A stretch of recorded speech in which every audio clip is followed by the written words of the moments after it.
बहुजन सौरभ, बहुजनांच्या सामाजिक व सांस्कृतिक चळवळीचे मुखपत्र। नमस्ते, जय भीम।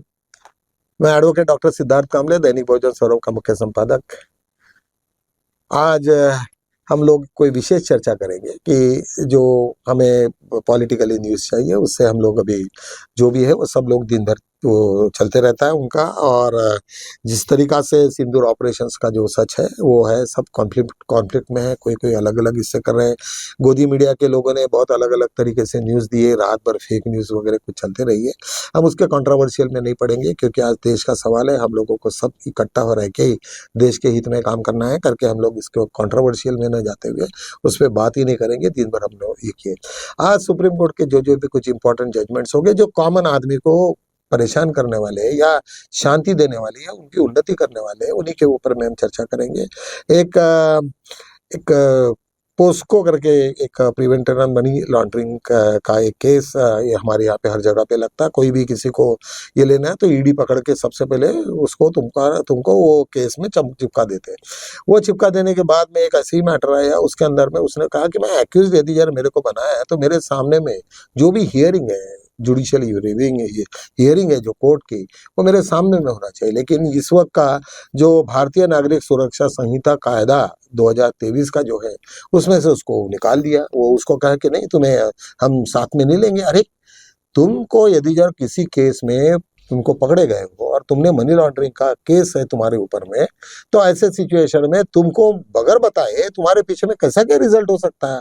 तो जस्टिस ओक, अभय ओक और जस्टिस अंजुमन, ये दोनों ने बड़ी आपत्ति जताई कि ये तो अनकॉन्स्टिट्यूशनल है। अरे जिसने क्राइम किया उसको यही नहीं मालूम कि मेरी सुनवाई कौन से लाइन पे चल रही है।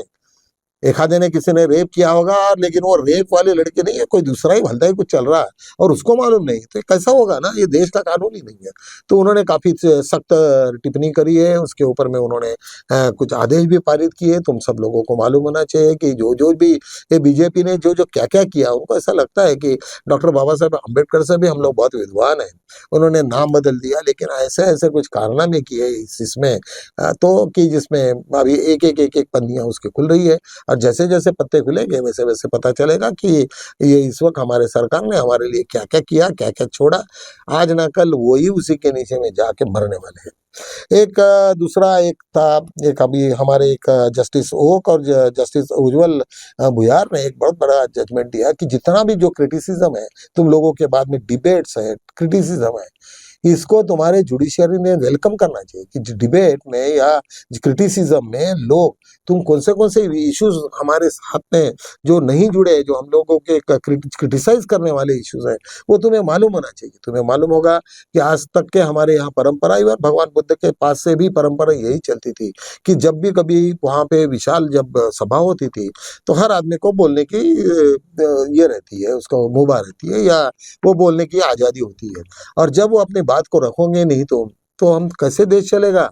तो सुप्रीम कोर्ट ने बड़ा सख्त उसके ऊपर में लिया कि क्रिटिसिज्म या अभी जो तुम्हारा नेहा सिंह राठौड़ का जो चल रहा है मौसला, उसके ऊपर में तो सब लोगों ने बोला। तो ये जो जजमेंट है वो सीधा सीधा उस चीज को इम्पैक्ट करता है कि नेहा सिंह राठौड़ को तो उसको बोलेंगे कि ये मेरे को सुप्रीम कोर्ट ने दे दिया है, ऐसा बोल दिया है कि तुम्हारा तो क्रिटिसिज्म करने का तो तुम्हारा काम है। जितना भी उसने मोदी गवर्नमेंट या इस गवर्नमेंट को के अगेंस्ट में जितना भी कुछ लिखा, तो सुप्रीम कोर्ट में डायरेक्टली ना इनडायरेक्टली सबके सब लोगों को एक राहत दी है।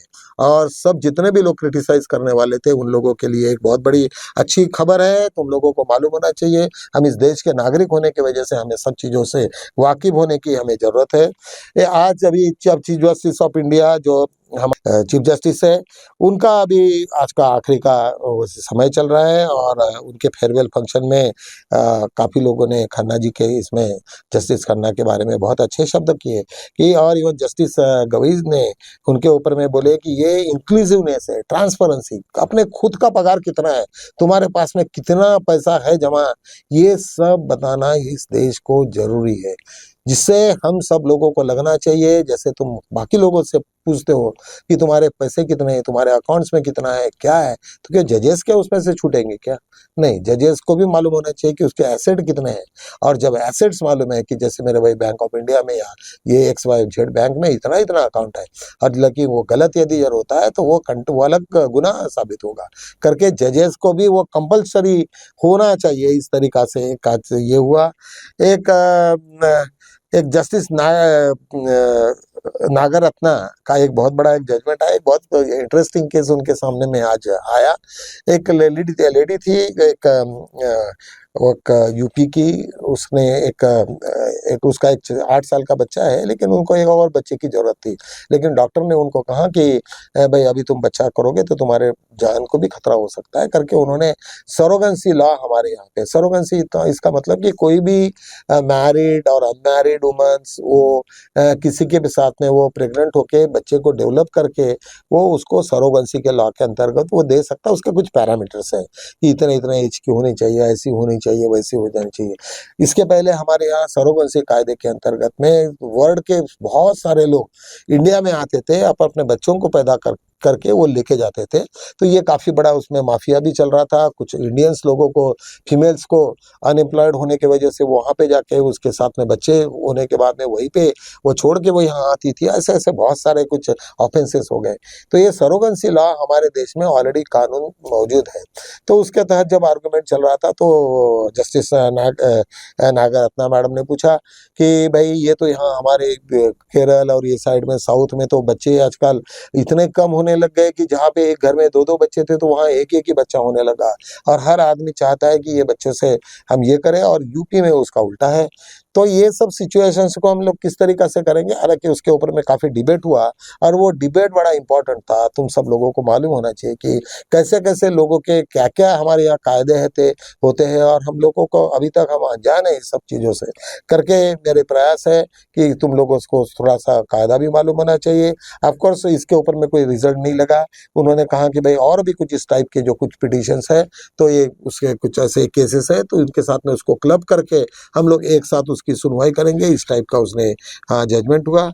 एक हम लोगों के सामने में डे टू डे इसमें और एक बहुत बड़ा मसला है कि हमें कोई भी चीज़ खरीदनी है, बेचने की है, तो हम लोग उसको रजिस्टर्ड नहीं करते हैं। हम एक 10-100 रुपए के स्टैम्प के लाते हैं, या फिर हमारे यहाँ कागज पे लिख के एक रेवेन्यू स्टैम्प चिपका के हम अपना काम करते हैं। एक वैसे ही एक मसला सुप्रीम कोर्ट के सामने में एक आया। उन्होंने कहा कि भाई एक प्रॉपर्टी का था मैटर था, और वो रजिस्टर्ड नहीं था, अनरजिस्टर्ड था, लेकिन सुप्रीम कोर्ट ने उसको अपहेल्ड किया। उन्होंने कहा कि नहीं, ये बराबर है, और उसको एक ओरल एविडेंस करके तुम बोल सकते कि भाई हमारा इन लोगों के साथ में करार हुआ था, और ये उसका जो पर्चा है ये हम लोगों ने दिया है।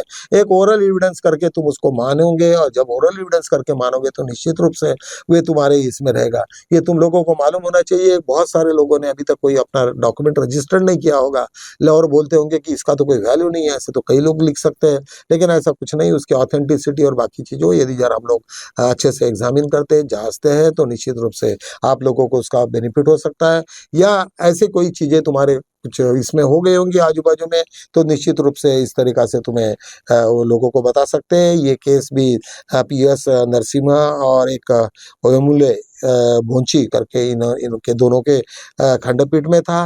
एक वैसे ही एक पिटिशन हमारे यहाँ सुप्रीम कोर्ट में लगा था। उन्होंने कहा कि भाई ये LLB की जो डिग्री है 12वीं के बाद में 5 साल की होती है, वो कम से कम होनी चाहिए, क्योंकि इतना सारा कोर्स नहीं है। जो जितना भी कोर्स है वो हम 4 साल में उसको कंप्लीट हो सकता है। फिर ये 1 साल क्यों एक्सटेंड किया?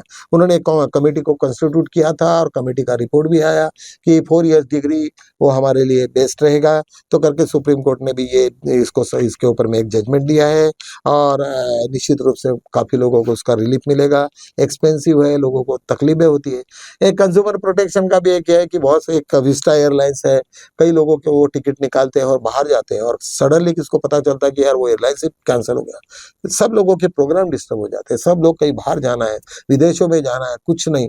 तो इस तरह से उन्होंने कहा कि भाई तुमको ऐसा नहीं चलेगा। जब तुम्हारा फ्लाइट यदि लंदन का फ्लाइट है तो लंदन के दूसरे कोई एयरलाइंस के साथ में अलायंस करो, और हमें अकोमोडेशन करो, या कुछ डिले है तो तुमने हमें सूचना करना चाहिए, या पहले से कुछ ना कुछ करना चाहिए। इस तरीका से वो जजमेंट आया है, और वो जजमेंट आने के बाद में उन्होंने कहा कि निश्चित रूप से ये नेग्लिजेंस है, और उसकी जो मुआवजा जो भरपाई है वो तुम्हें इन लोगों को देना पड़ेगा, जो लोग भी सफर रहे। इस तरीका से हम लोगों ने एक लॉ को ज़्यादा से ज़्यादा मेजर रोल में किया, जिसका ये डायरेक्टली इनडायरेक्टली तुम्हारे समाज के ऊपर में क्या असर पड़ता है।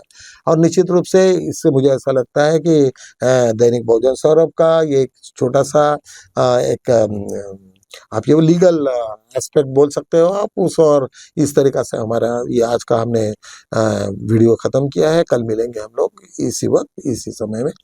जय भीम।